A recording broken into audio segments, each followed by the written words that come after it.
Sir, kamusta po si Pangulong Duterte? Nakita niyo na po ba? Hindi pa namin nakikita.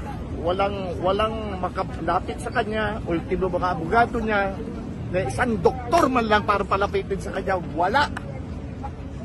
Pero sir, may idea kayo anong next na steps kaya nang gagawin ng panig nila Duterte? Nasa mga abogado yan. Kailangan mag-file sila ng sa Supreme Court. Kasi illegal to, wala naman pinapakita eh. Pakita nila yung arrest warrant. At tapos, they should accommodate the lawyers of our former president.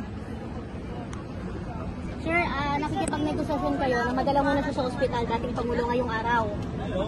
Hospital muna. Para matigdan siya. Oo, kasi sa umong pa lang, iniinda niya na yung back pain niya, masakit na yung likod niya, lower back niya, iniinda niya na talaga. So sir, nandito siya sa loob ngayon, makakonfirm niyo po kaya yun? Sa loob. Sa loob po. Nasa loob siya.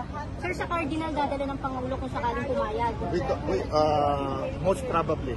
Sir, si ADG ang nagdala sa Kasi kanya. nandiyan si Dr. Agnes Del Rosario, yung talagang doktor niya. Hopefully, nandiyan siya para sa loob. Sa PRRD ng